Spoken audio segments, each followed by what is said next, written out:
Okay, Shavua Tov, good vach, everybody. Great to see everyone. And we have a chash of a panel, amazing panel today. And we're talking about parenting, Shalom Bayit, and whatever else comes up really.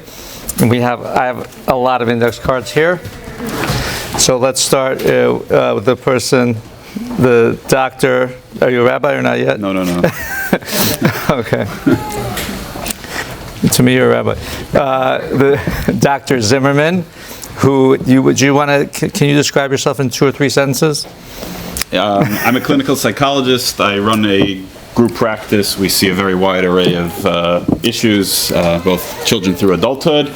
I also train rabbis in mental health awareness and consult to countless organizations and yeshivas. Wow. So you're like a rabbi to the rabbis? Yeah, sort of. Or maybe a shrink to the rabbis. Okay, very good. Then we have the CEO of Emet, Rabbi Akiva Rutenberg. Can you introduce yourself in 2 to 3 sentences? Nice to see everyone. Shavua Tov. I wear multiple hats as one of the founders and directors of Emet, a outreach organization working primarily in Queens with the college, young professional, young couples, not such young couples of the Queens community. And I also have a degree in clinical social work, so I do quite a bit of couples relationship counseling, primarily before marriage, but also during marriage as well. And thank you, Rabbi Rutenberg. And Rabbi Rutenberg really is helping a lot of Jews, Baruch Hashem.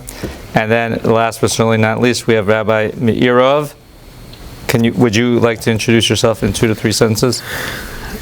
I need no introduction. But first of all, I got to say I'm very honored to be here with these 2 distinguished rabbis, rabbi doctors, and it's a big zechut to be here. I mean, Baruch Hashem, I'm involved with Chazak since our inception 18 years ago, primarily dealing with public school boys and girls, and dealing with Shalom Bayit as well, and I have a zechut to be one of the rabbanim in this Beit HaKnesset, Baruch Hashem. Well, Baruch Hashem. Okay, so to everyone that's here in our studio audience and everyone who's watching, the fact that we want to improve our Shalom Bayit, even though it's great, we want to make it even better. The fact that we want to improve our parenting, the kids don't come with instructions necessarily, is amazing. And I just want to, the best thing that I learned in rabbinical school is that sometimes people don't necessarily listen to the advice, but a tefillah prayer always works. So I want to give us a collective prayer that with Hashem's help, we should all make our Shalom Bayit even better, and we should be the kind of parents that we really want to be and raise fantastic children. Okay, we're going to start off with a layup question. Should a boy in an Orthodox high school be allowed to watch the Super Bowl? I think it may be coming up. I don't know who did it, so please don't tell me if you know. And it says here in parentheses, not halftime. During that time, they will be steiging, of course. So let's. Since Rabbi Meirov, you mentioned that you deal with high school kids. So what do you say? Should a boy in Orthodox high school be allowed to watch the Super Bowl? I told my son not to come here. He sent you the question? But the truth is, Rabotai, it really is a very difficult question. I think every person has to know the environment that their children are in. What high school is he in? What kind of friends does he have? Sometimes if you're too tough on your child when everyone else is doing something, it might backfire. So you got to know exactly, what's going on in his life and the life of his friends. I personally feel that I think today the sporting industry, especially football, has become a very provocative industry. So many things that you don't want, your average adult to see, even with the commercials and the halftime show and everything else. I'm sure you've all heard about it. So if you could somehow shield yourself from the Super Bowl, you can't say, hey, son, you can't watch it. In the meantime, you're hanging out with your friends watching it. You're here. So if you could maybe do some sort of family gathering, get together, order all the chicken poppers and all the sandwiches in your family and get everyone together and have a good time and make it exciting. Without it, let them just find out the score. Great. If not, then again, every single situation has to be judged accordingly, because you do not want this to backfire on you, Chaz v'Shalom. Okay, excellent. Dr. Zimmerman, what says you on that subject? should a boy in an Orthodox school be allowed to watch the Super Bowl? So I liked what Rabbi Meirov said in terms of you have to know every situation is different. And in general, the idea of getting 1-minute sound bites to run your family or your Shalom Bayit is probably not such a good idea. So hopefully you'll take whatever we say in the context of generalized advice. There's a massive difference amongst children and your family. Right, Rabbi Meirov talked about not being hypocritical, but also you have to pick your battles, and you have to know if this is even a battle. Meaning, for a kid who's watching everything else and watching movies, then this is not your battle. Okay, maybe halftime is your battle. For a kid who wants to be in yeshiva, but you're throwing a Super Bowl party, don't pull him out to come to your Super Bowl party. It's very hard to teach seichel. The most important thing is to really know yourself, know your value system, and know your kids. And Rabbi Meir was talking about a lot of times we get excited about one thing, and we lose the big picture. Remember that parenting is the long, long haul. Down the line, how are they going to react to this, right? If you took a stand on this and he goes tomorrow to yeshiva and all the kids are talking about the game, did you win or lose? So take a long view of how am I advancing the cause, and always put the relationship and the feelings ahead of any specific behavior, as long as it's within the confines of whatever's not blatantly usher. Okay, beautiful. Okay, next we're going to go to we're going to try to toggle between Shalom Bayis and parenting, and maybe some combination questions. Okay, this is for Rabbi Rutenberg. Fun date night. Any good ideas that do not involve food?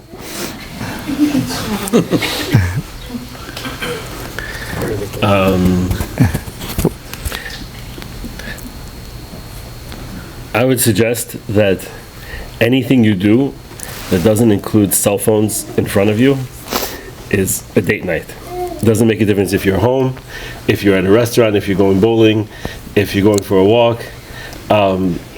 My very, very strong view, and this is my own personal experiences as well as many others that I've had the opportunity to talk to and help, is just getting those devices away, okay? Already in my book is called the date night. So a date night can happen at home. A date night can happen, it can be very, creative, but literally shutting off both spouse's phone, which is phones, or what I advise is if you have to keep a phone on because you have babies at home or you might have an emergency or something like that, have the spouse who is less addicted to their phone keep their phone on. Okay, try not to fight about who's less addicted. It's usually pretty obvious if we're honest with ourselves. And I can't tell you how much connection there's created by shutting off the phone. It's very, very important to actually shut it off. These devices can be shut off, okay? And it's legal. How do you do that? Okay. My understanding is it's legal in 48 states to shut off your phone, okay? You can turn it off, and already there's a connection. The moment the phone is turned off, there was a study that was done where they actually had people take away their phones on a date or on a time out with their spouse, and they wanted to see the connection that couples would have if they weren't allowed to look at their phones. And believe it or not, it wasn't that much more connected than if the phones were in front of them. But when they had them shut it off or take it away, literally take it away, the connection went up dramatically. So just the fact that we have a phone in our pocket, that's how addictive these devices are. It takes us away from connection.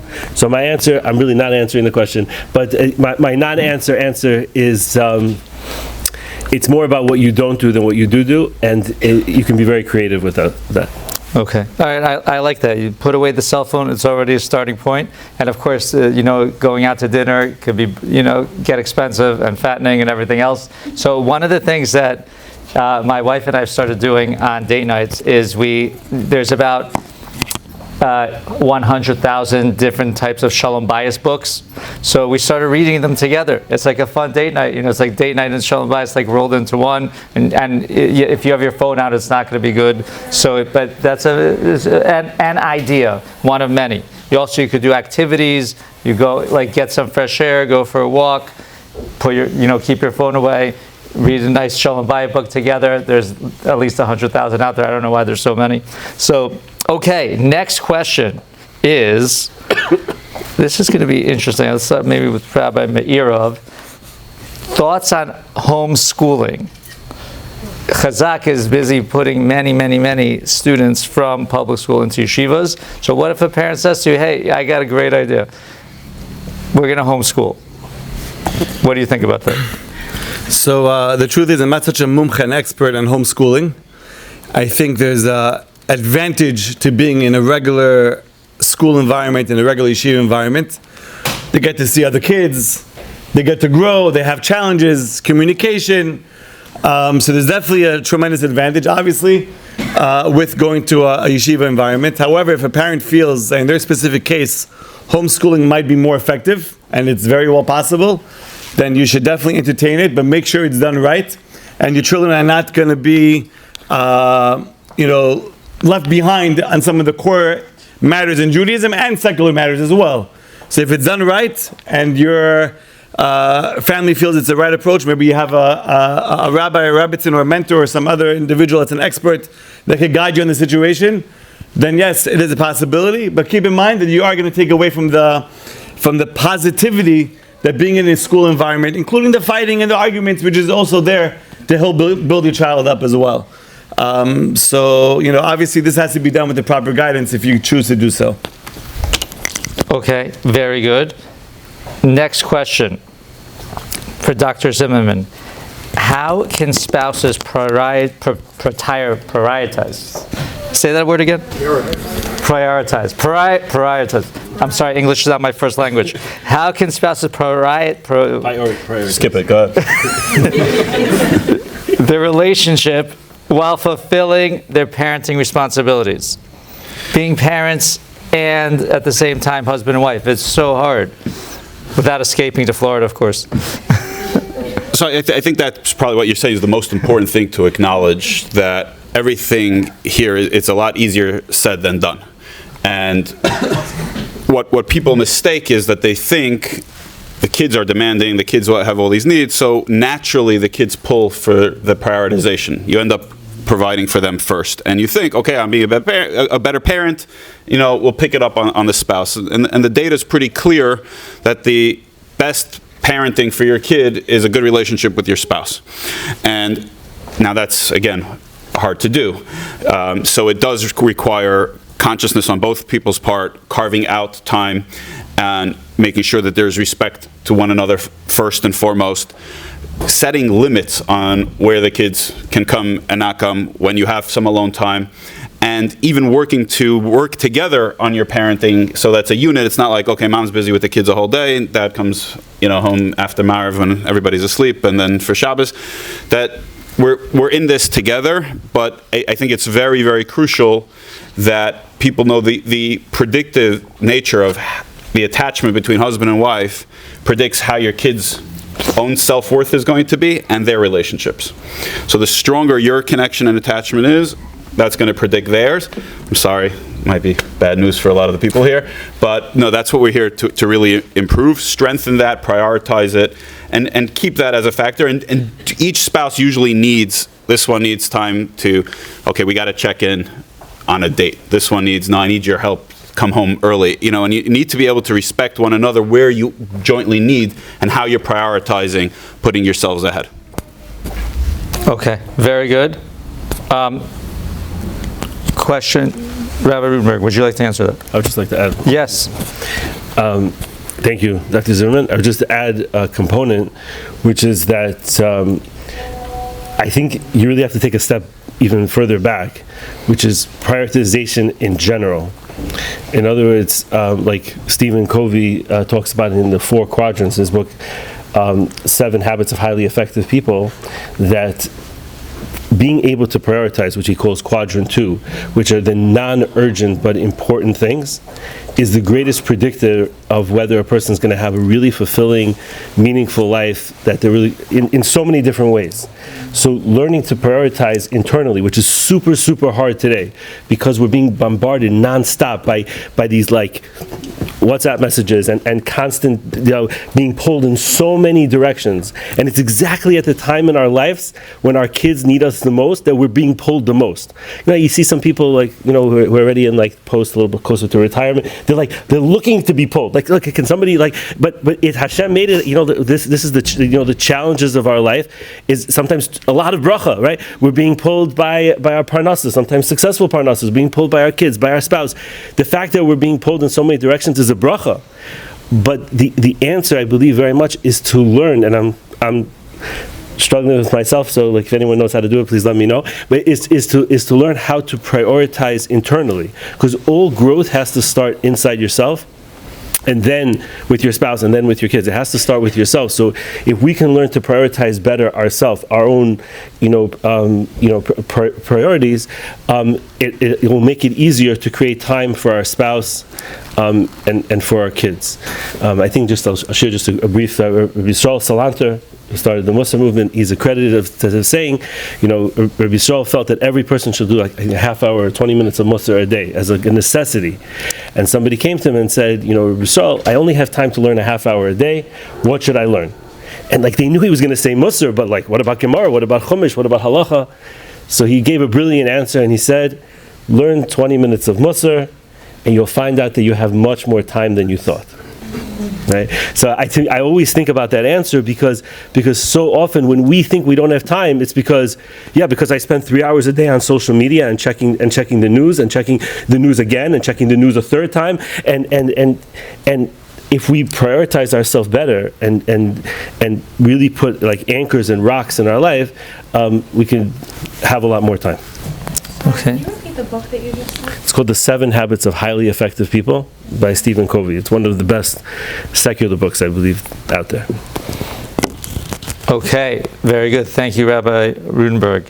Okay, Rabbi Meirov, here's a question that you probably deal with a lot. How do you navigate conflicts related to extended family dynamics, such as in-laws or religious observance differences, while maintaining unity in your marriage?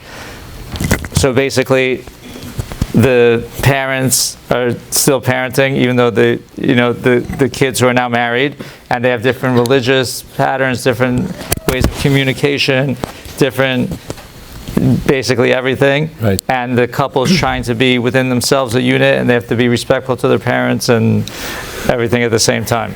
What do you say? This is obviously something that we probably all come across.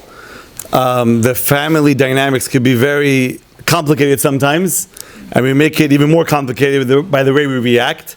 I always tell people, after you get married, honestly, Avi, did you want to have Shabbat Bracha for 7 days? Or do you prefer to go to Disneyland or some other nice, beautiful place? Be honest with us. Still waiting for the honeymoon.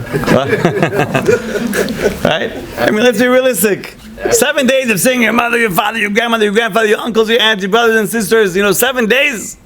They were driving us nuts to get married. Now that we're married, we have to see them for a full week. Why not go on a nice vacation? And one of the reasons is, the musal behind it is, to tell you when you get married, first of all, it's not a fantasy world. You start off your marriage by going out to a vacation, you're giving yourself a false premise of what marriage is all about. And to tell you that marriage is all about family. So even though they drove you nuts for all these years to get married, now that you are married, realize, spend time with your family. But like you said, there's sometimes friction and everything else that may come across. There's a guy that once went to his boss. He says, listen, my mother-in-law has a birthday coming up this Tuesday. Can I get a full day off on Tuesday? Because we're making a big party for her. So the boss says, absolutely not, no day off. He's like, thank you so much for understanding me, Baruch Hashem. So in reality, you have to realize, there's a lot of people, we don't realize that we clamp down on our wife or husband. You're not going to their house, not going to their party. Zelo beseder, it's not right. If she's there, I'm not showing up. If he's going to be there, I'm not going to be joining for Shabbat. This kind of behavior is not the derech HaTorah. It really isn't. It's a yortzeit or it's a Shabbat Chatan. There's 30, 40, 50, 100 people there. You can't make such conditions to your spouse. So again, family is very important. It is the foundation of a marriage. Now, it doesn't mean that you have to spend all your time with that individual. But when there's a family gathering, that's something you have to be part of. In terms of religious observance, that was probably the main part of the question. This is very sensitive. And a person has to know what's a chumrah, what's a stringency, what's considered a mikar adin, what's a must. Sometimes people, especially the Baalei Tshuva, they dilute everything. They don't know what's, nice to do, okay to do, forbidden to do, and they make a whole war about things that never should have been a war to begin with. So I think anytime you have anything of religious matters, definitely discuss it with your rabbi / rebbitzin to give you the proper guidance, because you never want religion to turn into a fight. That's the last thing you ever want to happen. Now, are there times where maybe the door has to be closed? Yes. Not for you to decide. That's something for a mumche, for an expert to decide together with you and your spouse. Beautiful, beautiful. Okay, next question. This is for Dr. Zimmerman. Who is in danger of being addicted to inappropriate things on the internet? Who is in danger? And what fences should be put in, if any? Because a lot of people, we all have this cell phone, right? Almost everyone. Probably everyone in this room. Probably everyone in the world. Almost everyone in the world. And if not the cell phone, then a computer. Who's in danger? Should we all be worried? Men, women? What fences should be put in? So I think this is one of the harder things for us, especially in the Jewish world, to acknowledge, is just how human we are. The Gemara makes a very clear statement: "Ein apotropos larais." There's nobody who can take responsibility for sexual matters. Obviously, there's different levels in terms of arousal, desire, struggles between genders and between ages, and there are many predictive factors of what's going to lead somebody to addiction. But the kind of notion that I'm good, it's meaningless to me, you're living in a self-delusion. Forget what you're deluding everybody else. You're not connected to your true essence, and just go out to that expensive restaurant when you're splurging on the date, and notice if your spouse notices the opposite gendered waiter and is spending a lot of time looking at it, how that feels. Right? Very rapidly you'll see, looking at something else disturbs you as your spouse looking at the waiter or waitress and think, that person's very handsome or that person's very attractive. Bothers you. We're all human. We notice, and it affects us even if we're not recognizing it. So we all have to be very careful. And the same way we talked about with the Super Bowl, we have a very, very complex message when we have devices constantly unfiltered and everything that we tell our kids, no, that movie's not for you, that show's not for you. Now, in terms of addiction potential, obviously, those who in general are struggling with almost any serious emotional issue. So if you have anxiety, what do you want to do to relax and retreat into a fantasy world? This. If you have depression, you want to feel good? This. Sadly, so many roads lead to technology issues because it's the perfect escape into a realm of fantasy, and a realm of illusion, a realm of self-pleasure. So today, we're dealing with this in an unprecedented fashion where countless roads lead there. So there are many, many pathways. Obviously, the person who in general is more compulsive, they end up struggling, doing things over and over again, even if they'd rather not, they get very into things, are going to be highly vulnerable to this. And obviously, the bigger their emotional struggle in general, there's going to be a higher likelihood for them to fall into this in a very serious way. But again, going back to it, it can't just be words. The rabbis put out proclamations. We have asifas, we have filtering, we have tag events, and then, okay, I have this event, I have this device, and most of the calls I get, sadly, are, I took it off for my kid's report, and then the other kid watched it. I get multiple calls a week about kids who are stumbled into highly, highly inappropriate things because they had access when nobody's trying to do anything bad. Something lapsed them, they're not vigilant about, they don't have multi-layer safeguards for this, and even at the child level, this is happening constantly. So what fences should be put in? So the first fence is obviously, be mindful of what devices you have in your house and whatnot. Today people think, my kid only has a dumb phone. The dumb phones, some of them are the hardest things to filter, and you can access anything. Today, for $35, your kid can go to a Target, a grocery store, and pick up a Wi-Fi enabled device. You have to know what's flying. So the first thing is awareness, then obviously modeling. How do you deal with the device? What safeguards do you have? Then Obviously, you have to keep very close eye on the emotional well-being of your spouse and your children. And if you see something awry, go that. If you see somebody spending a great deal of time in the bathroom, if they're spending a lot of alone time, they disconnect from those social engagements to pull into their world, those are all starting to be telltale signs that something's going in the wrong direction. The best safeguards is healthy connection, healthy attachment. So we talked about the sur meirah, staying away from negative. The best thing is a person feeling good about themselves, their relationships, and their connection to Hashem. The more we have positivity in ourselves, with others, and with God, that is the best safeguard. And all the research and all the rabbis are in alignment with this. The best thing is don't fight as much evil. Yes, put serious safeguards in place, but build positive. Okay, beautiful. Thank you, Dr. Zimmerman. The only thing I would just add to that is you touched on it, but just to, especially when it comes to our children, teenage children, even this has become an issue even with preteens. The best advice I could possibly give you is to have the type of relationship with your child that your child would consider talking to you about something going on. To have a situation where you're going to be the first person your child talks to, that may not be practical. But I like to say, like, if your child had 5 people they wanted to speak to about this, you would be potentially in the top 5, maybe number 5. But and I think the way you do that is twofold. One is, like Dr. Zimmerman said, it's not just the sur meirah, but it's the aseh tov. It's finding ways to connect. And which is very, very hard today. But finding ways to connect, finding common language, even if it might be sports, finding a common language, finding a way to connect with your kids. I'll just share a personal example. I have a 15-year-old who goes to yeshiva in Riverdale, and he's not home a lot during the week. So recently he got into chess. And I try to play chess with him once every night. It doesn't work out every single night. No, that's not the issue. But I noticed something fascinating. I noticed that when I play chess with him, he often pauses and tells me something going on in his life. And I don't think he would have told me that had we not sat down to play chess. And the chess has become like a modality of communication where it's not like, oh, I have a problem, so I want to sit down with you. So that's the first thing. Trying to be proactive, quadrant 2, and find ways to connect with our kids before the problem begins. Once the problem is already there, it's already much harder to address. The second thing is, when something happens, how you respond is so crucial. I can't say, if I would say so many times, you guys will get annoyed.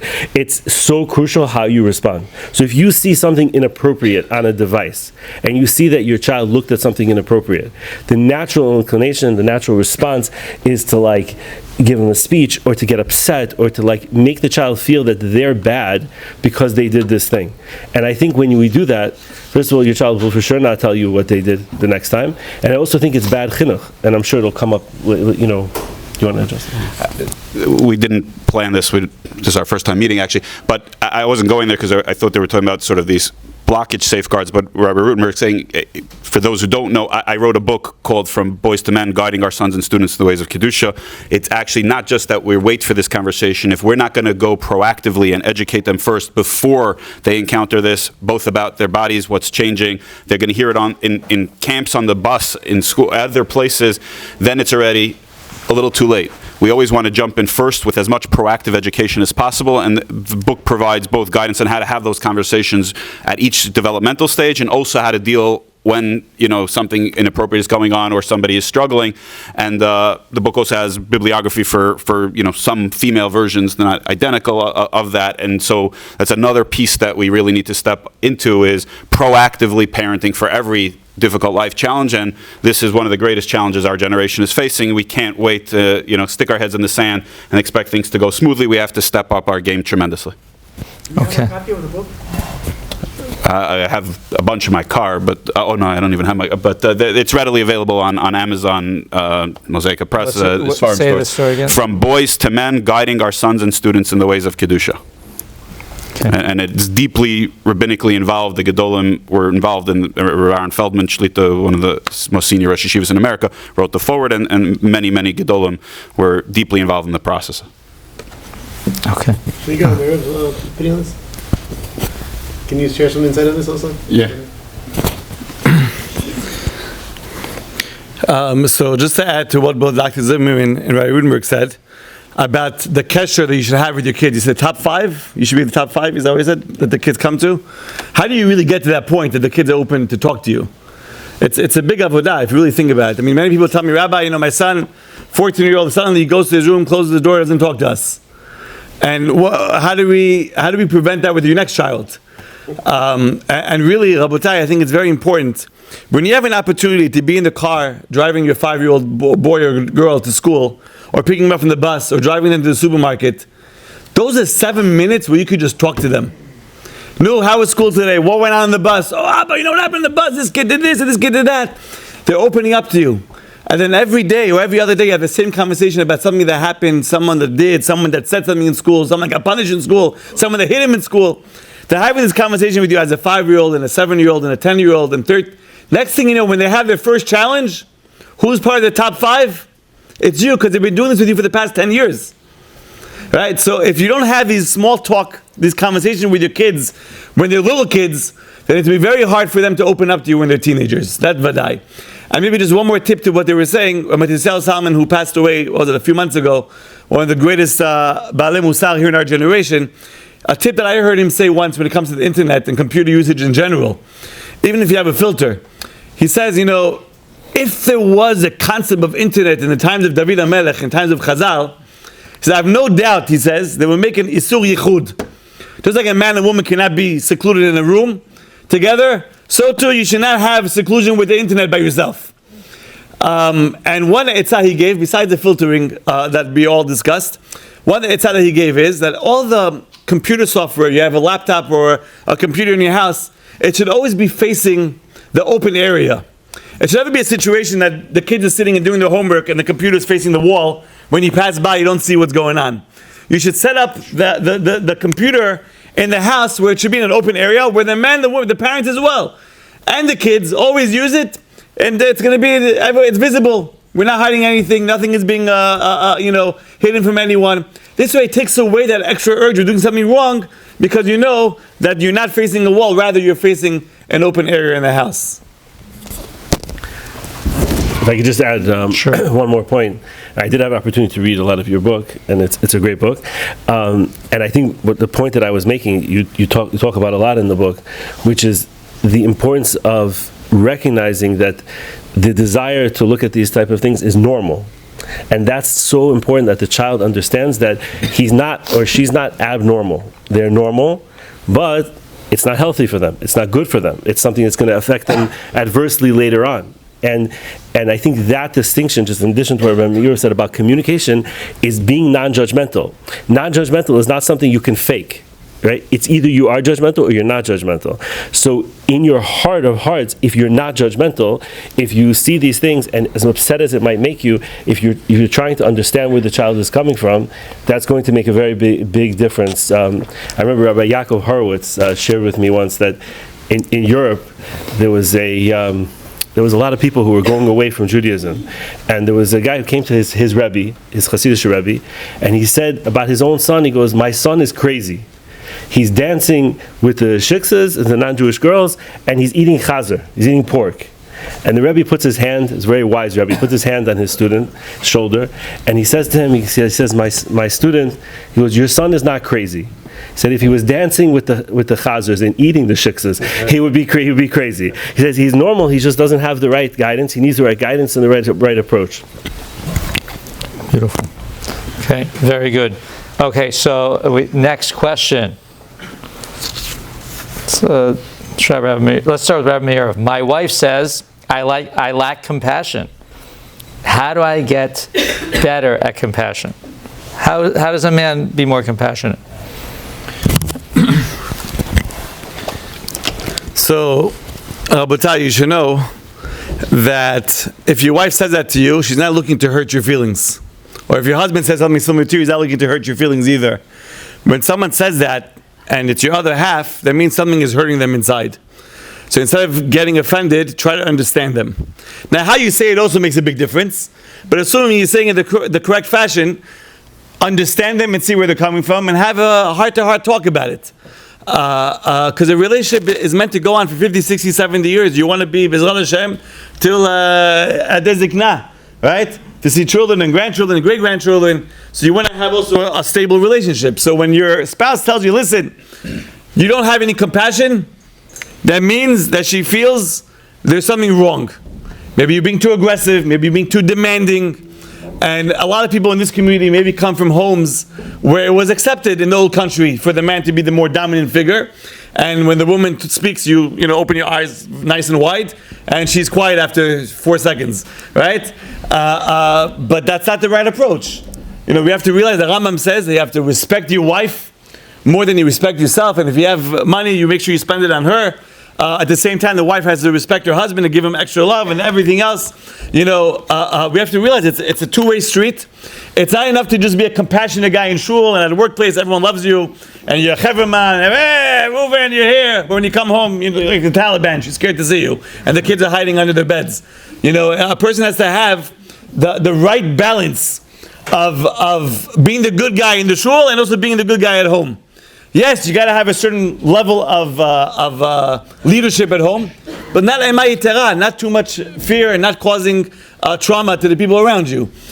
So yes, if he or she ever comes to you and saying that you are lacking compassion, I think Be'emet, take it like a man. If your wife says it to you, and try to understand her, and try to B'ezrat Hashem maybe tweak some things in your life. Beautiful.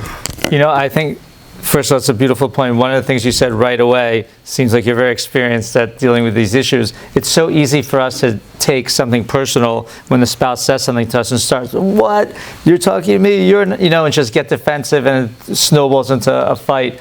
And you realize, I'm married, Baruch Hashem, over 25 years. After some time, you realize your spouse is not out to get you. Your spouse is your best friend. You're a team. They want to work together with you. And when they're saying things, it's coming because they're in pain, like Rabbi Meirov said. And you have to be there and hear them out and say, okay, how can I improve? Very, very beautiful. Okay, next question. There's about 4 index cards that are all asking the same thing. So I'm going to ask Rabbi Rutenberg this. The question is, what if my wife and I or my husband and I are not on the same page parenting? One person's like, oh yeah, whatever the kid wants to do. The other person's more like drill sergeant, and vice versa. What if they're not on the same page parenting? That's so normal because we all come from our own different parenting. Usually we're rebelling. We want to do the opposite of what we got, even though they made us great people, but we don't realize it. And so, Rabbi Rutenberg, what do you say? They're not on the same page. Should they fight? Should they split the kids in half? What do you say? So I'd actually like to hear what Dr. Zimmerman says about this, but I'll give my little answer. I think we have to start off with an assumption that we're not going to be on the same page, right? Because there's no two people that are on the same page, and if they're on the same page, that's a really boring relationship. And it's actually healthy for our kids to see different approaches and to see, parents that are not exactly on the same page, because chances are they're not going to marry someone that's exactly on the same page as them. So first we have to start with that hanacha, that assumption that we're not going to be exactly on the same page with our spouse. I grew up in a different home than my spouse. Each one saw different things. We're nature and nurture, every different factor. We're very, very different in what we bring to the table in a relationship. The goal of a healthy relationship is to complement each other and hopefully to come to be on the same page, so to speak, in the approach to bringing up our children, but not to assume that we're going to be on the same page. Because if we're going to assume that we're on the same page, we're going to be frustrated most of the time. They say Einstein's definition of insanity, I'm not sure if he actually said it, is repeating the same thing again and again and expecting a different result. And I know many people that have this approach about a lot of things in life, even about in-laws issues, about a lot of different things. Like, I don't understand. Why don't you see it my way? Why don't you see it my way? So the first thing is to understand that we are different, and we need to find a common ground, so to speak, and how to address these issues. But first to understand that there is a natural difference, and I think it's also important, just to answer in a nutshell, but obviously you could talk so much about this topic, is to have some red lines. So I think that each parent should have things that they consider red lines and communicate that with each other so that they're on the same page, so to speak, about what the red lines are on things that they are not open to having happen in a family situation. That's what I would say for now. Okay. What would you like to say, Dr. Zimmerman? Well, I think it's great what Rutenberg said. I'll take a step back to enhance his point. It goes back to actually the beginnings of Shalom Bayit, where Moshe Feinstein would give young couples one sort of bracha and piece of wisdom when they would come to him for a blessing for their marriage. He would say, like Chazal say, "Keshem shepartzufeim shonot, kach deoseim shonot." The same way, no two people look alike, no two people think alike. You have to learn to respect the other person's thinking. Now that, again, much easier said than done. So we're not meant to think alike. There's a reason it's Ezer Kenegdo, that often the other half of us that was split off, all the stuff that is separate and different and opposite, is now supposed to come back and merge. And to touch on this, we didn't touch on it in marriage. We're selling everybody a false bill of goods. I love the fact that Rutenberg's talking about our real humanists, we're all going to be different.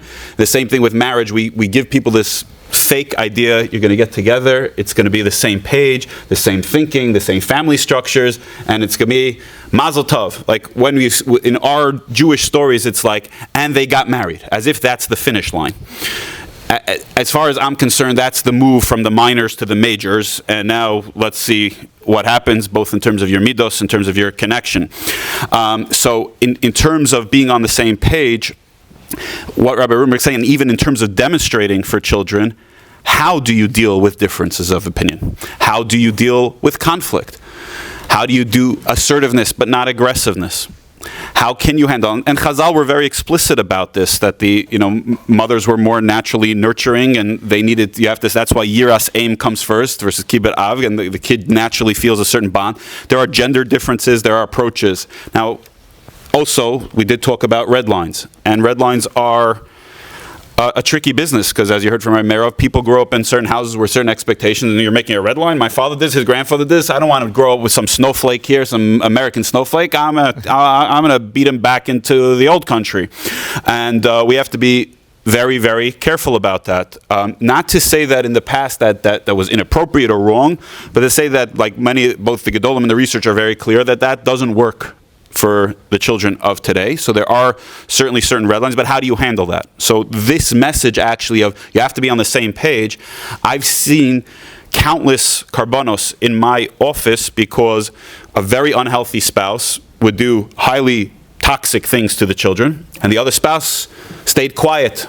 And the children actually have bigger complaints and more hurt about the healthy person. Why did you let this happen to me? Why didn't you stand up? That needs to be done in a very careful way.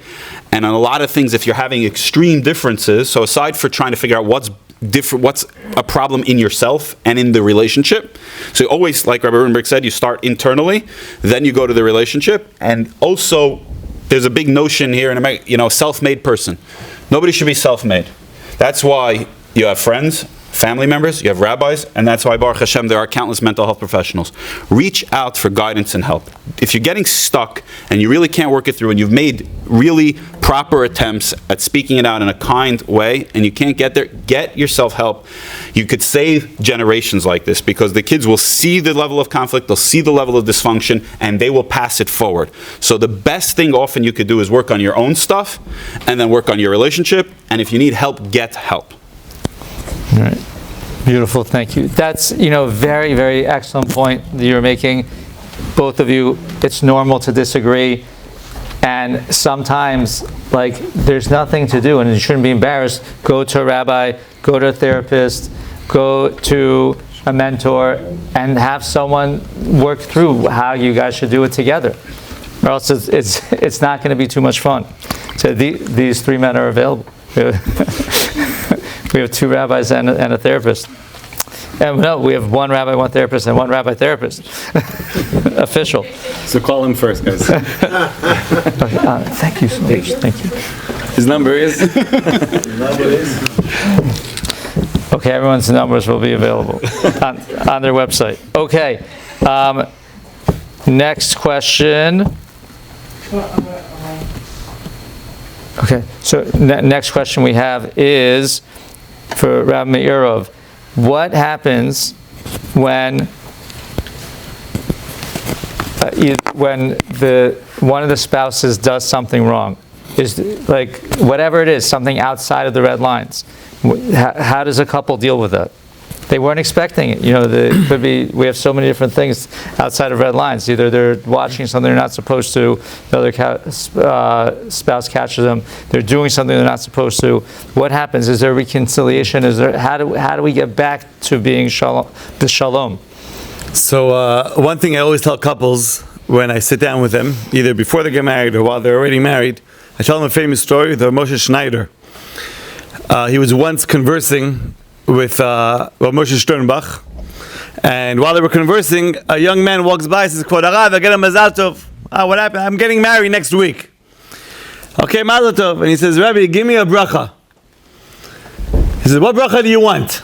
He says, give me a bracha that we should have a perfect marriage. Everything should be smooth, we shouldn't have any fights and any problems. Everything should be, mamash, no bumps in the road. And he's waiting for the bracha.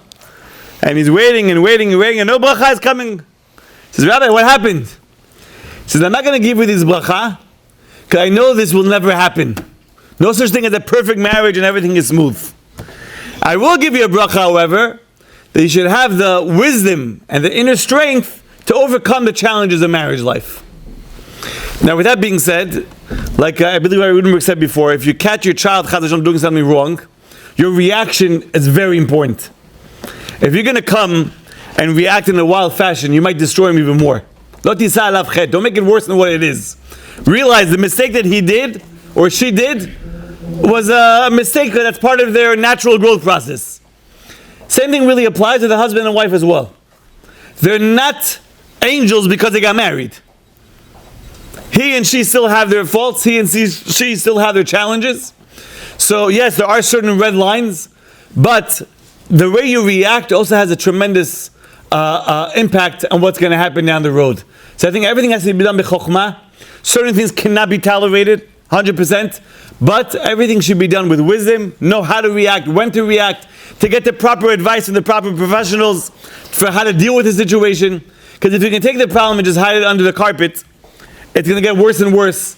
And you're not talking to him, he's not talking to you. Next thing you know, the relationship is going down the drain worse than it should have been.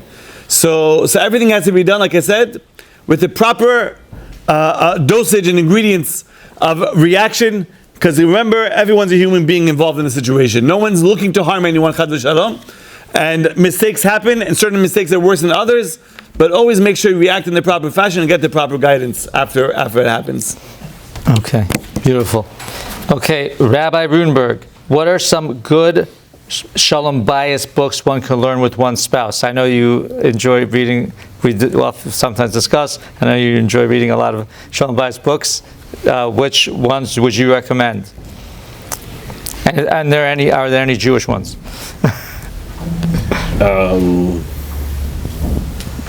Like you mentioned, there are a lot of books out there.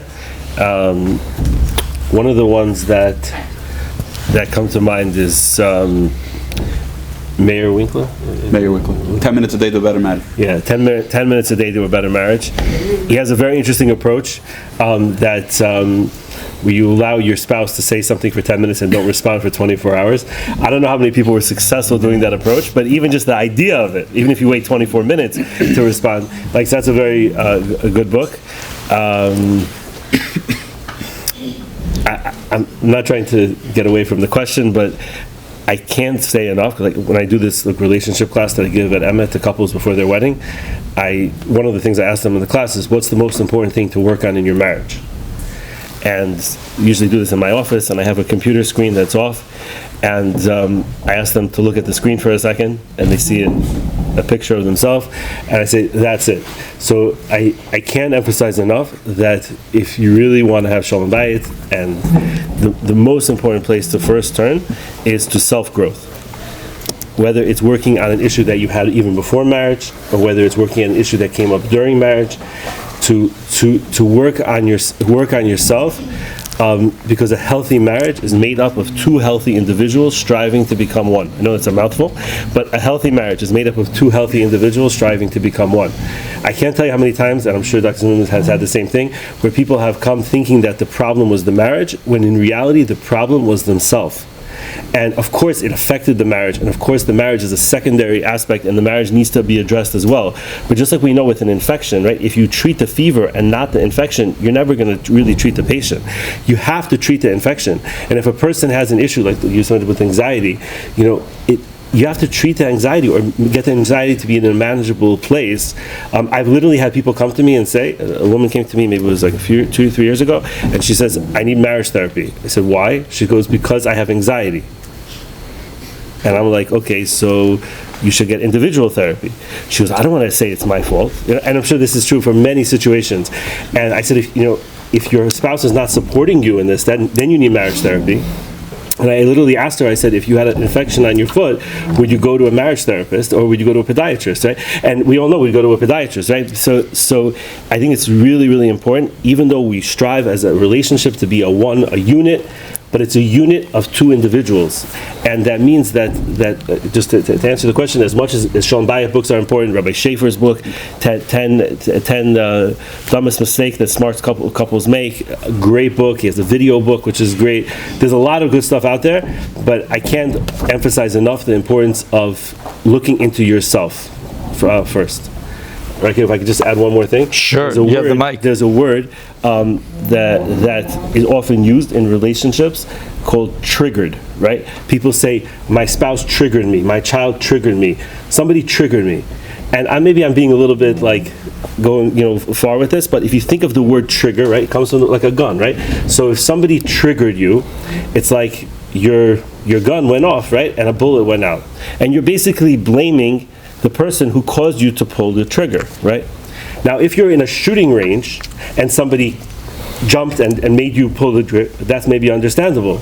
But if you're in your regular married life or you're in your house on a regular given day and you got triggered, maybe you should look at yourself and say, why was I walking around with a loaded gun, with a bullet in the chamber, with no safety and going like this?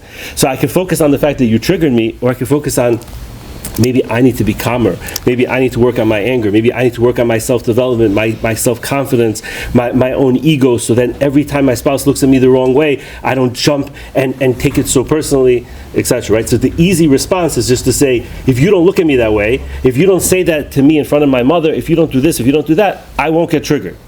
But that's not a growth response. So if we really want to grow as a person, we need to really look into ourselves. Okay, excellent. All right, so basically, the books you should read together. First of all, read some self-help books individually. Then we have Dr. Rabbi Schaefer, 10 mistakes people make. Rabbi Schaefer. Then we also have Dr. Winkler. Wickler. Wikler. Okay. 10 minutes a day to better marriage. 10 minutes a day to Also, better I would say marriage. anything from John Gottman. Again, the hashkafa, some of them is not our hashkafa, Right. but the concepts are very, very on target. And then if somebody wants to go even a little deeper, EFT, emotion-focused therapy. Right, Hold Me Tight, I think is the name of the book. Sue Johnson. So there's other ideas related to attachment theory, and there's a book called Attached, where there's a little deeper stuff. Maybe you have One important note I think Rabbi Rutenberg alluded to, like all these non-Jewish books are going to have some things in it that we're going to find like very alarming, so or many things. So just pick out the concepts. The concepts are there. The concepts are very good derech eretz, but some of the examples are not Jewish. So just to jump in on what Rutenberg is saying, there's a few things. First of all, we have to know that the only thing marriage cures is being single. Many people have an expectation that I'm going to get married and it's going to help, whether it's my self-esteem, my anxiety, my depression, my issues with my family. It doesn't do any of that. And again, we're promulgating this idea that you get marriage as the end of the road, and it's really the beginning, and often is a much bigger trigger for many things. For those of you that are comfortable with Hebrew, Reb Shloime Volba Zatzal has a Kudris Hadracha for Chasanim. It's a very small pamphlet you can get in Svarim stores. There are some that somebody put English words on top of it. I don't know if you can get hold of that. Certainly some private. And it's fantastic. There's a one for women as well. But his main message there is this is from page 1. It's out the gate. He says to this young person who's getting married, to this boy, so tell me, what's going to be the foundation of your marriage? And what do you think the boy responds? A nice, good yeshiva boy? Anybody? Love. Right? So he says love and understanding. And Rav Wolbe says, I hate to burst your bubble, but love, he says, any love that's dependent on anything, davar batal ahava. If that thing goes to bits, there goes the love. And he says, inevitably, in your marriage, it's going to go to bits. Understanding, it's a very nice theory. Right now, you're dating, you sound great, wow, you're ashkafically so aligned, you like the same things. I tell most of the people I work with, somewhere between 6 weeks and 6 months into the marriage, the idealization phase, as we call it in a relationship, goes down, and then it's all of a sudden what? And it's like, what the heck was I thinking? I should have married the other one. What was I doing? They sold me a fake bill of goods. The whole 9 yards, right? And those of you giggling, at least you're honest with yourself. Those of you like, I don't know what he's talking about. You just didn't look anywhere in the mirror in your subconscious. As Rutenberg is really, his source for this goes way, way back. Both Rav Wolbe talks about, the Baal Shem Tov famously says, our interactions with other people are designed as a mirror. Now that's an incredibly Jewish way to live, of internalizing stress and issues and say, what can I do? At the same time, we have to be exceedingly careful in the same way Rabbi Meirov addressed the question before. There are red lines. And Chaz v'shalom, somebody's being abused or beaten, or somebody say, that's not for you to look at and say, what did I do to cause him to get so angry that he smacked me? Right? There are things where there are absolute red lines, and you shouldn't blame yourself. If if your spouse is caught doing something that's way over the red line, you shouldn't say, oh, wow, what did I do? I must have been such a bad spouse they did that. They might have their issues. Now, again, you should still use seichel, and you should go slow. And we have seen, Baruch Hashem, with the right help and interventions, even people who've gone through Gehinnom can stay together when it's appropriate. There's a lot of help out there, but again, not something you want to do on your own. To be very cautious. So Rav Wolbe's Kunshas HaChasanim, so what does he answer? So what should be the basis? And again, this is not such an exciting thing. The pasuk says, Tov lagever ki yisa ol b'nu'urov. It is good for a youth to accept a yoke in his youth. And he says that ol ishus. I have to accept, what is marriage? Marriage is avodas Hashem. It is avoda of yourself. It is avoda. We have to switch our mind that marriage is now bliss. Right? I get to have intimacy. I get to have my own house. I get to have my own wife. No. This is the beginnings of real avoda. And if anybody here is honest and you're married and you have kids, what are the two biggest places of real avodas Hashem in your life? Is by far your marriage and your parenting. And when we look at it and we give that over to children, we put the expectation in, oh, how can I grow? How can we grow? That changes the landscape, and we can deal with struggles, because it's not, oh, I got hit by a Mack truck that wasn't supposed to be there. No, HaKadosh Baruch Hu gives us tremendous challenges sometimes as ways for us to grow. And the more we look at it as such, from a Jewish perspective, that is how we go through and build a foundation for life. And the real solid foundation is that commitment to that forever. This is our avoda. We're going to make this go. This is my responsibility. Right. Beautiful.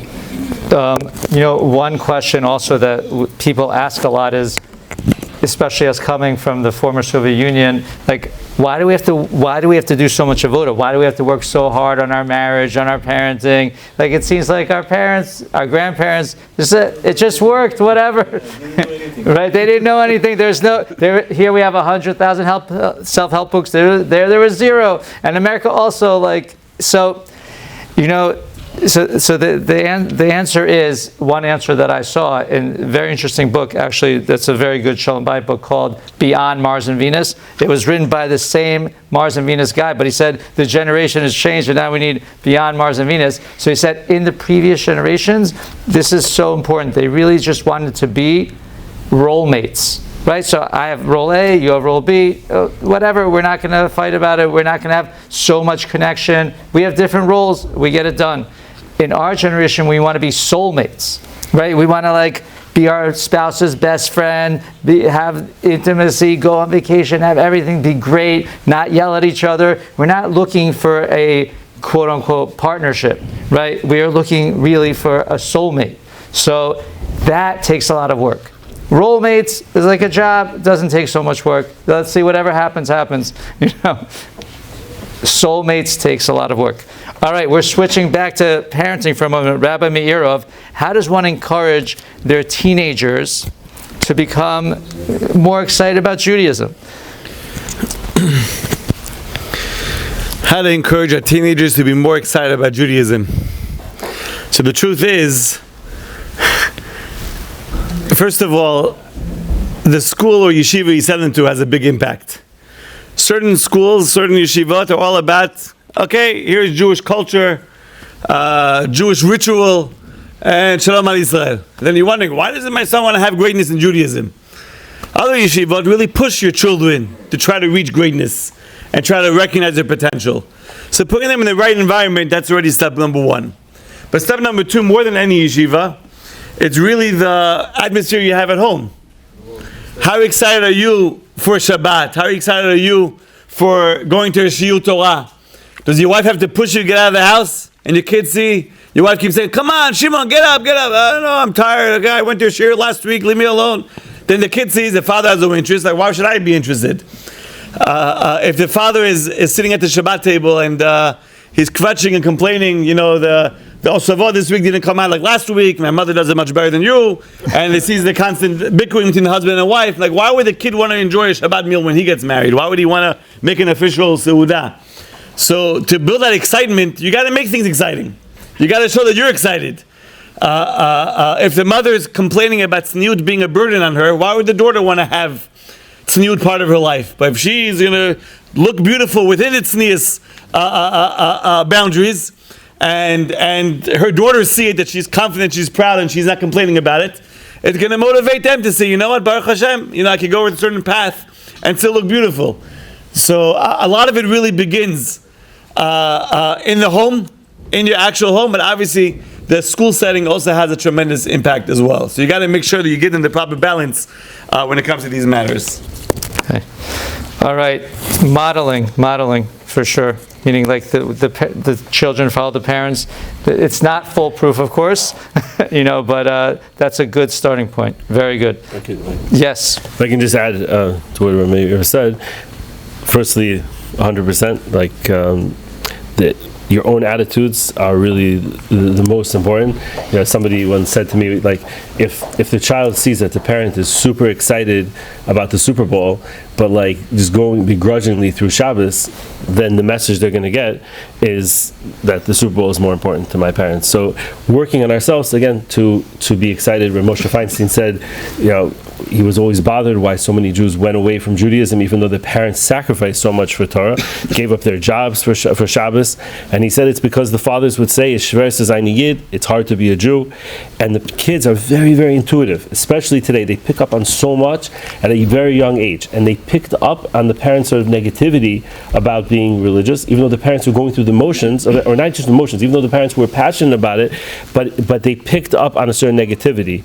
And I think we all have to be conscious that in every generation there's a different Shver Zayniyid. There's a different moment that we can be. So if we're sitting at the Shabbos table and our kids hear us complaining about tuition or complaining how expensive the groceries are, we might not realize that we're just sitting with our friends, having some shot of whiskey and just talking about this. And there is a lot to complain about both of those topics.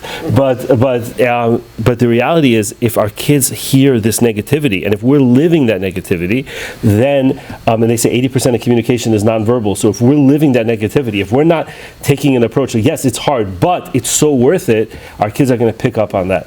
The second thing I would just say, and this is, I have 5 boys, and ranging from 10 to 23, from 13 to 23, and the thing that I try to tell myself is that this is a separate human being than myself. And I think one of the problems we have sometimes as parents is we're either not involved enough or we're too involved. And sometimes when we're too involved, we take it personally when our child, let's say a child doesn't want to go to shul in the morning. And we take it personally. It must be I'm a bad father. It must be I didn't do enough. And then we start putting our stress on the kid and the child and like guilting them into going to shul because we're bad parents if they're not in shul. And the reality is that the child is its own human being. Is his own human being. And children go through phases. And sometimes they might be going through a phase, hormonal phase. It's a crazy amount. I mean, your book talks about it. There's a crazy amount of hormonal changes that go on, like between like 13 and 16 or 12, depending on the child. And this child is going through crazy stuff.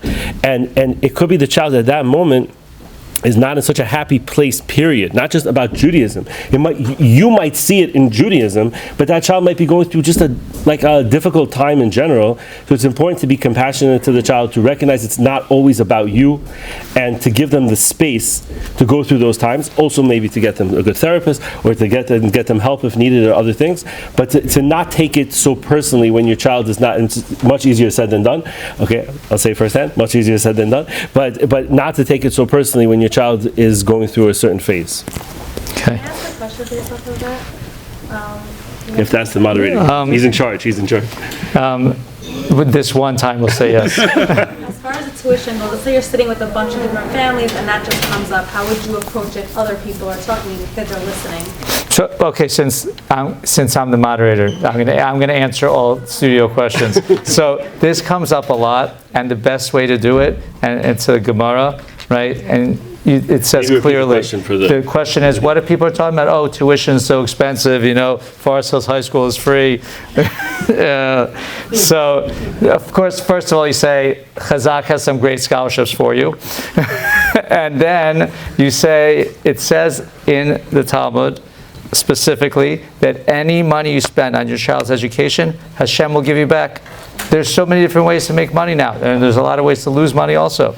You could have bought Bitcoin whenever, stocks, bonds, side hustles, your job, accidents, tickets, apartments, so many ways to make or lose money.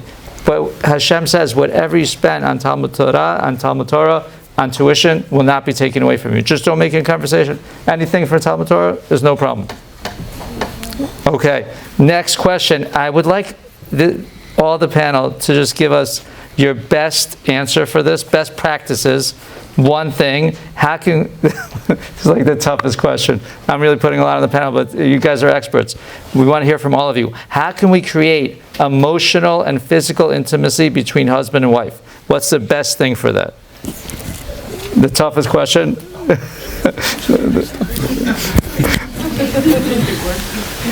Yes. How can we create emotional, physical intimacy between husband and wife? Right, Rutenberg really said it many times. It's work on your own internals, and then communication. Communication, meaning talk about and try to work through things, carve out time so that you can do it, and again, get off some of the romantic notions of, oh, things are just going to be spontaneous. Schedule time to talk about household tasks, separate time to just in schmooze about emotional connection stuff, and schedule time for intimacy, because otherwise you'll have complaints, because it's not going to happen, because it's the reality of the world. So you want to have other things that come about. We need to deal with reality. We have to get out of fantasy, and the world around us is drilling us with all these fantasy ideas. Deal with your reality to the best of your ability. Work on yourself, work on that connection, make sure and prioritize it, as we discussed earlier. Okay, beautiful. Rabbi Rutenberg, best practices how to create emotional, physical intimacy between husband and wife. Rabbi Meirov. So the truth is, just to add to what they said earlier, we got to figure out what brings true happiness in a marriage. What is the source of simcha in a marriage? That's all we want, right? We got married, we want to be happy, keep it going. So I always tell people the following message, which I think could lead us on to this question. If you look, where are my Israelis here? Who is Israeli? Avi, yeah? Avi number 2. You also speak Hebrew, no? So Avi number 2.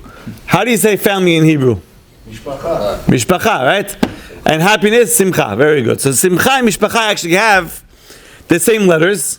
Simcha means happiness, mishpacha means family. But there's only one extra letter that mishpacha has over simcha. What's the extra letter? Pei. The letter pei. Very good. You know why? Because people think that happiness is the house that I have, the car that I drive, the vacations. That's not happiness. Those give you happy moments. But happiness, simcha, mishpacha, the pay means what? Your mouth. Your communication is what brings happiness in the family. If there's proper communication between the husband and the wife, then you'll see tremendous simcha in the house. Once there's communication, you have emotional love. Once you have emotional, that leads to the physical. But it all starts with communication. Everything else, Rabotai, is all fantasies from Hollywood. If you don't have the proper communication, then everything else just falls apart. So I think it's very important, like they mentioned a few times in the panel over here, putting the phone away, learning how to turn off the phone, how to communicate in the proper environment, because communication really is the foundation for everything else in this relationship. Thank you. The only thing I would add to that is I think it's so important when it comes to emotional and physical intimacy to remember that both you and your partner have a need for both of those things. And sometimes one person may have a stronger need at certain times, but it's human for a person to have, just like we have a physical need to eat, we have emotional needs, and we have physical needs and desires for connection in all these different areas. And I think what's important is to go on what Dr. Zimmerman said, is the scheduling part. And I think one of the hardest parts about the scheduling part is usually we're waiting to have this like feeling, and we're like, okay, if I have the feeling, then we'll go out on a date together. But if I'm not feeling the connection with my partner, so then it's like, okay, so why should we want to go out? But that's very much the opposite, because it's when you have those feelings, you actually don't need to go out. It's when you need to go out because you don't have those feelings, and because you're not feeling it right now. And this is where like the Torah's laws of Taharat Mishpacha really strengthen our marriages, partially for this reason, because it gives a renewal, a constant chizuk to the connection, and that's what we need on an emotional and physical level. Usually, almost every couple that I speak to, both are craving these connections, but sometimes they're embarrassed, they're afraid, they're like, oh, they're hurt because of an argument that happened 2 weeks ago, to be vulnerable and express the fact that they're missing something. So recognizing that this is like the same way you wouldn't go, a whole 2 days of not eating because you had some bad food 3 days ago. You need these things, and we need to have these connections, and we have to find time and create space for both emotional and physical connection, and through the connection it creates more connection. In my relationship class, I mentioned, I think I heard this from Rabbi David Ordman from Arachim. He said that I don't tell people I love my spouse. I tell them I want to love my spouse, and I really connect to that idea, because I want to means even if at this moment I'm not feeling the connection. The Torah tells us Ava, right? Ava, we give and therefore we love. That we create the connection. We create the connection through giving, through emotional connection, through physical connection. And I think it's so important to keep this front and center in our mind. And like Dr. Zimmerman said, this goes, or Meirov said, goes so much against our culture. Like the culture we live in says, oh, if you have that magical feeling, then go show up for your spouse. And if you don't have that magical feeling, wait till you get that magical feeling. And a lot of people are waiting. Wow. Okay. That's really great advice. Don't wait. Make it happen. It's going to come. Actions lead to feelings.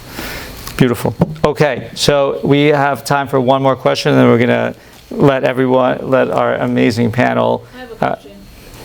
But remember, if you're asking a student a question, I'm answering it. So, What age should I let my kid have an iPhone? right. Well, that's a great question. So a lot of people ask that.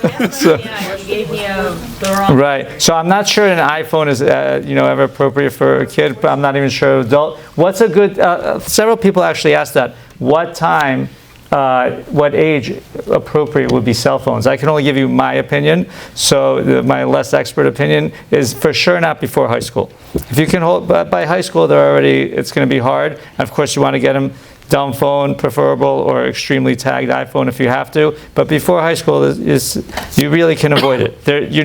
You're smaller than them. You can control them better. So does anyone disagree with that? Before high school for the iPhones? we may have some disagreements from the studio, from the panel.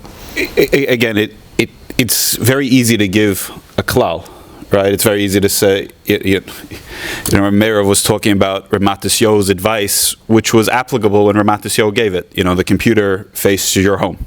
How many of you, what percentage of your time are you on a computer that's facing anywhere? Right, besides your face. So it was brilliant advice at the time. So if your kid is in a yeshiva where you sent them to, and Rabbi Meirov talked about choosing the appropriate yeshiva where they're going to have this value, and what happens is, but so-and-so has it. Everybody has it. And you find out there are 2 kids who have it, and that's a problem. One of the best things you can actually work with the yeshiva to say, let's delay it.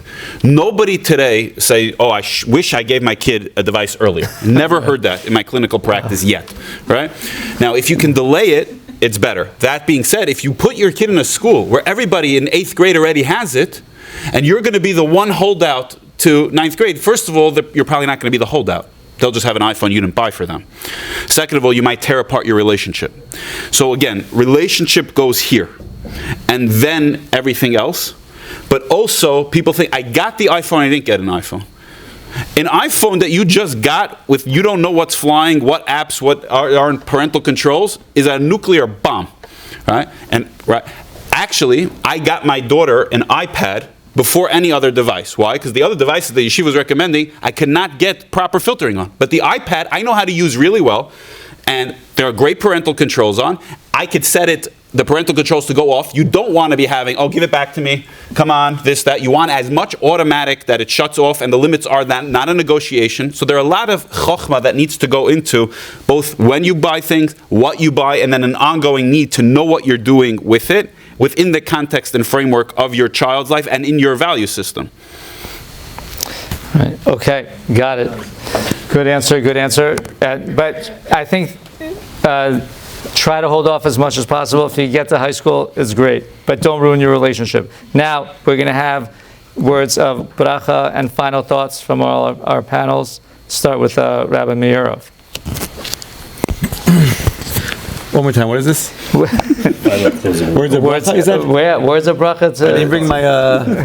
Final thoughts. Pirkas Hedya, in the worst case scenario.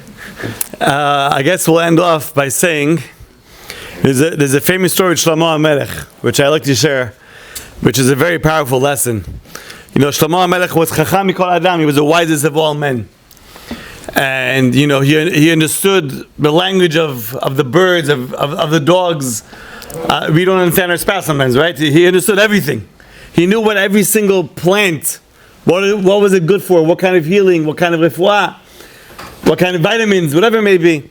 So he was obviously a Chacham Mikol Adam, the greatest of all wisdom. And there was once a famous story that took place with him, that Siamese twins came to him. They were one body, 2 heads. And they said, Shloime HaMelech, we need your guidance, we need your psak on something very important. Our father passed away, and we're not sure. We consider 1 person or 2 people. How do we divide the inheritance? If we're 2, we get double. If we're 1, we only get 1. So what would you tell us? What's the psak in this situation? Shloime HaMelech, b'chokhmato, what did he do? He asked one of his servants, give me a little towel, and give me a cup of hot water. And what happened was, he covered the head of one of the... And then he took the hot water, and he, mamish, put a little drop on the other head. And what happened was, he heard both screaming, ouch! So Shlomo said, oh, you both said ouch. Then you really what? Won. You really won. I'm sure they got upset, like, well, couldn't you shut up? You could have got double inheritance, right? But the point is, he says, oh, you really won. If you feel the pain of each other, you're one. If you're not bothered by your wife having a hard day or your husband being stressed out, there's something missing in the relationship. I'm not saying you have to become like with Aryeh Levine, the famous story with him going to the doctor with his wife. He told the doctor, what was the exact line? How does it go? Our foot hurts. Our foot, no, I think her foot hurts us. How was it? Our foot hurts. Our foot hurts. Right? And the doctor says, well, what are you saying? It wasn't just a good pickup line by a 19-year-old kid. He was already in his 70s. Right? He really felt it, that his wife's pain was his pain. And I think if we realize that HaKadosh Baruch Hu put us together, we really won two halves that were put together, Baruch Hashem, after you got married, and love each other to the point where you care about each other. When your wife is disappointed or your husband is disappointed, it bothers me. Let me see how I could, fix this up. Let me reach out to her. Let me make something special for her. Let me make something special for him. If you feel each other's pain and feel each other's simcha, then you're going in the right path. But if chas v'shalom you're not feeling that emotional connection, then that's where you have to contact Rabbi Rutenberg, like I said before, and he'll sit down with you and give you hopefully the proper guidance. It's a good referral. You want to close? No, I'm still working my thought. Okay, so when you're on these panels, you don't know what to expect. So we go with Shlomo HaMelech. It's hard to go wrong. We'll follow what Rabbi Meirov said. So two of the most essential lines, right? The wisest person of all time says when he talks about human dynamics, what does he describe? Kamayim panim lepanim kein leva adam. The same way water reflects, right? When you look in the water, you see your reflection. So too is the heart of one person to the other. So the first step, we'll reiterate, how can I get myself into a place where I can reflect positivity, where I can feel positivity? So many people today, the Yetzer Hara, shame, toxicity, trauma, whatever you want to label it, makes them feel I'm unworthy, I'm not pretty enough, I'm not accomplished enough, I'm not wealthy enough, I'm not good enough as a spouse, as a parent, right? That's its job, Yetzer Hara, to be filled with negativity and to knock myself down. So my first work is, how do I deal with my own negativity and toxicity so that I'm a pleasant person? Even I'm not that voice is not going away because it's part of the spiritual forces that we have to fight against. We have to know that we're here to do work in the darkness. I'll segue for a second. Today, we have 18, 19, 20-year-old kids and fathers going off into the tunnels in Gaza. And how do they go in? They go in with koach, with singing. It's unbelievable. You watch these clips. What on earth is going on there? Why? Because they go in with a sense of absolute mission and purpose. That's exactly where I'm supposed to be. I'm supposed to go into the darkest, but you're facing death, torture. If one of them catches you, Khalila, what they'll do to you, you beg for death. Why? They have a sense of absolute meaning and purpose. I'm supposed to be in the darkest of places. We often think, Chaz v'shalom, we have darkness inside of us. We have our own triggers, as you heard. We have all our issues, our mental health issues, our addiction issues, our histories. We think this is off my path. It's not where I'm supposed to be. We have to remember, no. You're here to go in the darkest of tunnels. The choshech of the dark side, of the Yetzer Hara, of the negativity, is beyond. But that's why you have a corresponding neshama, purity and power. But it's constant avoda. So your first step is your own work, appreciating your mission and purpose. Yeah, it's not going on a clip. Shai Grauscher is not coming to your house. But this is the purpose. The darkness is there for you to grow. So you do it yourself. Then you reflect positivity and mission and purpose to your spouse and to your children. Then Shlomo HaMelech's message, Chanoch lana al pi darko, you heard they're independent people. I can't bend them to my will. I have to figure out what they need. When that iPhone is for that kid. When the discipline for that child. When do I push them to go to shul? When do I back off? It's all Shlomo HaMelech's wisdom. And ultimately, I'm the psychologist, so I could be more the rabbi. So I could say, when we try our best, we're going to be deeply imperfect, and we have to accept that. We are deeply imperfect. Our spouses are going to be deeply imperfect. Our children are going to be deeply imperfect. Hashem has plenty of malachim upstairs. When we try with our imperfections and our darkness and all the darkness around us to bring light in those small places, in those dark tunnels, then HaKadosh Baruch Hu joins us, and He helps. And then He protects ourselves, our marriages, and our children. We should all be zoche to see the ultimate revelation of light with Mashiach, and all together back with Shlomo HaMelech in the Beit Mikdash. Amen. Okay, thank you. Rabbi Rutenberg. Thank you, Dr. Zimmerman, Rabbi Meirov. Thank you to Rabbi Kigel, our moderator. So first of all, I just wanted to start by mentioning that although the war in Israel or in Eretz Yisrael is going on for months, we have to keep this front and center in our mind. And that Zimmerman mentioned the soldiers that are going in, and you have to be very cognizant of the families who are in pain, and so many different people who have been moved from their homes, and the hostages, and our tefillah should go out that we should see a very fast and speedy positive ending to this. I want to give a special Yasher Koach, Chazak u'Baruch to everyone who came tonight, because just the fact that you're here means you probably don't need to be here, because you're prioritizing your relationships. And anyone who watches online, the fact that you're watching is also something. I just encourage everyone to make time for these things, because it's easy to not do that.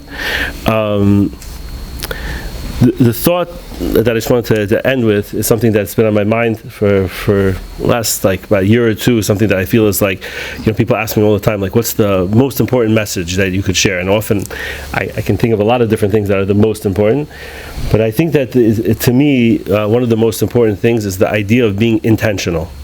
What do you mean intentional? Which, like we talked about earlier, is very, very hard today. But because it's hard, that's why we need it more.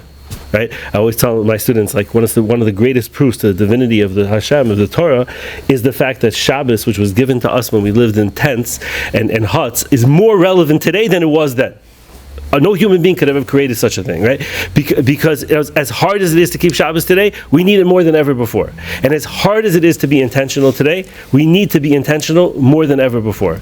And I think the idea of being intentional, whether it's in our relationship with Hashem, our relationship with our spouse, which are the two relationships that mirror each other the most, but it's also true in our relationship with our kids, is so important. We know that kavana, right? And that when we daven, we're supposed to daven with kavana. We're supposed to live with kavana.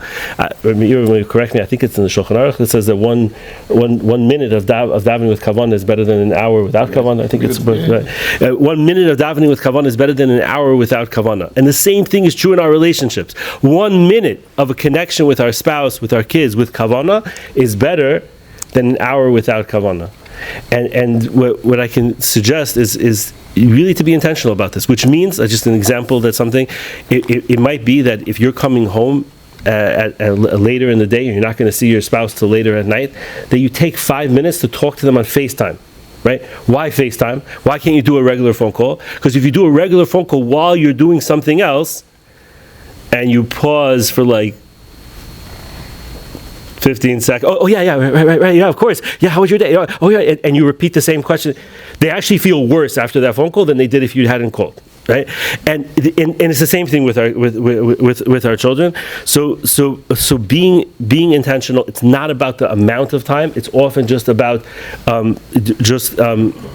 just being intentional. And the other thought I would just emphasize is the importance of not comparing ourselves to others, right? We live in a society that I think social media has been really terrible at this, is that everyone's comparing themselves, and they're not even comparing themselves to the other person's real life. They're comparing themselves to what the other person posted on social media, or what the other person projects as their regular life, and it's all sheker, it's all lies. Because we're not even supposed to compare ourselves to our spouse. Because what might be easy for you is hard for your spouse, and vice versa. So working on ourselves not to compare, but just to show up the best that you can be, makes a very big difference. Thank you. Beautiful. Okay. Big round of applause for our panel. Okay, and if anyone has any further questions, I'm sorry we couldn't get to everything. We got to the most cloudalistic, the most general questions. If anyone has any other questions, you can rewatch this on Torah anytime, or as Rabbi Meirov said, you can contact Rabbi Rutenberg. All right, thank you for coming. Doctor. Okay.